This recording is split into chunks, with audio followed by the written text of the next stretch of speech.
আপনারা দেখছেন smart knowledge YouTube channel. তো বন্ধুরা, এসএসসি 26,000 চাকরি বাতিল ইতিমধ্যে হয়েছে এবং সেটা সুপ্রিম কোর্টের নির্দেশ এবং হাইকোর্টের নির্দেশ ছিল, সেম একই নির্দেশ দেওয়া হয়েছে। ঠিক আছে, তো বর্তমানে এখন একটা এমএ ফাইল করা হয়েছিল কিছুদিন আগে। তো এমএ ফাইলে কিন্তু ক্লিয়ার যে 31শে মের মধ্যে নোটিফিকেশন প্রকাশিত করতে হবে এবং 31শে ডিসেম্বরের মধ্যে সম্পূর্ণ নিয়োগ প্রসেস কমপ্লিট করতে হবে রাজ্যকে এবং এসএসসিকে। ঠিক আছে, তো তারপরে কিন্তু সেই মতো রাজ্য সরকার এসএসসি 31শে মের মধ্যে কিন্তু নোটিফিকেশন প্রকাশিত করে দিয়েছে অফিসিয়াল সাইটে 30 তারিখে, গত 30 তারিখে। ঠিক আছে, এবং হলফনামা দিয়েও কিন্তু জানিয়ে দিয়েছে যে 30 তারিখে নোটিফিকেশন প্রকাশিত করেছে শিক্ষকদের। এখন কিন্তু গ্রুপ সি গ্রুপ ডি বিজ্ঞপ্তি কিন্তু প্রকাশিত করেনি। তো সেই মতো যেহেতু বিজ্ঞপ্তি প্রকাশিত করেছে শিক্ষকদের, এখানে 35,000 প্লাস ভ্যাকেন্সি রয়েছে। এই যে নোটিফিকেশন প্রকাশিত করেছে, এই নোটিফিকেশন কিন্তু অনেক ভুল রয়েছে, অনেক অনিয়ম রয়েছে। তো এই বিষয়ে কিন্তু বিকাশ রঞ্জন স্যার, শুভেন্দু অধিকারী, ফিরদৌস শামীম স্যার অনেক কিছু কথা বলেছেন এবং বলেছেন যে খুব শীঘ্রই কেস করা হবে এই বিষয়ে। তো কবে মামলা করা হবে কোর্টে একটা গুরুত্বপূর্ণ আপডেট পাওয়া যাচ্ছে, এবং কি বিষয়ে মামলা করা হবে, কেন মামলা করা হবে এবং গুরুত্বপূর্ণ আপডেট কী রয়েছে সমস্ত তথ্য আপনারা এই ভিডিওতে পাবেন। অবশ্যই বন্ধু ভিডিওটি সম্পূর্ণ দেখুন, শেষ পর্যন্ত দেখুন। চ্যানেল নতুন অবশ্যই চ্যানেলটিকে সাবস্ক্রাইব করে সঙ্গে অবশ্যই রাখবেন হতে হতে যে কোনো সরকারি বেসরকারি সবার আগে চাকরি খবর আপডেট পাওয়ার জন্য। সুপ্রিম কোর্টের নির্দেশে চাকরি বাতিল হয়েছে প্রায় 26,000 জনের। আদালত নির্দেশ দিয়েছিল নতুন করে নিয়োগ প্রক্রিয়া সম্পন্ন করতে হবে। শুক্রবার নবম, দশম এবং একাদশ দ্বাদশের শিক্ষক নিয়োগের বিজ্ঞপ্তি প্রকাশিত করেছে স্কুল সার্ভিস কমিশন।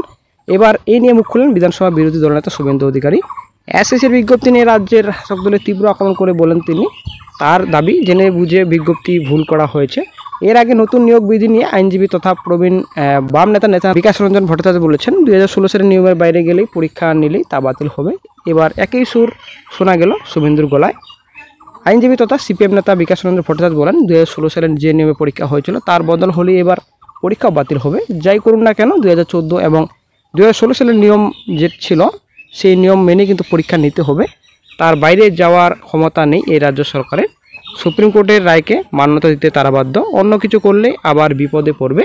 2016 সালের নিয়মের বাইরে গেলে তা বাতিল হয়ে যাবে।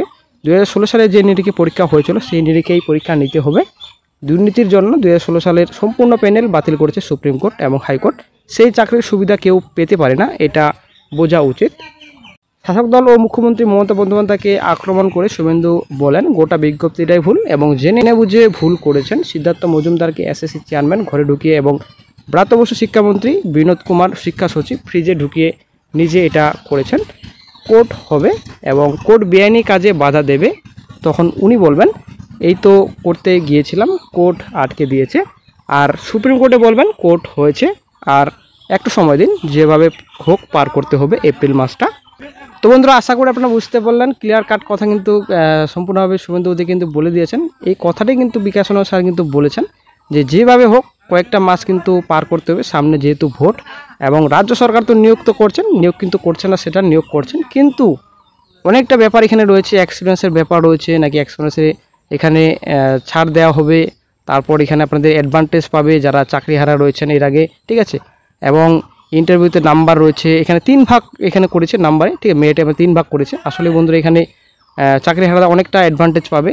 তো এই অ্যাডভান্টেজটা কেন পাবে, কিসের জন্য পাবে, সেটা তো সুপ্রিম কোর্ট অর্ডার দেয়নি যে আপনারা নম্বর চেঞ্জ করতে পারেন, কোন বিষয়ে কত নম্বর থাকছে সেটা কিন্তু বলেনি। যদিও এই বিষয়ে প্রশ্ন করা হয়েছিল বিকাশ রঞ্জনকে যে কোথাও তো লেখা নেই যে চেঞ্জ করতে পারবে না রাজ্য সরকার এবং ইচ্ছামতো করতে পারবে না, এখানে কিন্তু কোথাও অর্ডার কপিতে লেখা নেই। যদিও বিকাশ স্যার বলেছেন যে লেখা আছে, আপনারা কোথাও ভালোভাবে হয়তো দেখেননি, লেখা আছে, তো অবশ্যই কিন্তু করতে পারবেন না রাজ্য সরকার, এটা কিন্তু আইনের বিরোধী। ঠিক আছে, এটা আইন কিন্তু এই কথাটি বলে না যে এই যে নোটিফিকেশন 2016 সালের নোটিফিকেশন 2016 সালের নোটিফিকেশন হিসাবে করতে পারবে না, সেটা কিন্তু বলেনি। নোটিফিকেশন যেটা 2016 সালে করা হয়েছিল সেটা টোটালি রিপ্যানেল করতে বলেছে, রি এক্সাম নেওয়ার কথা বলেছে।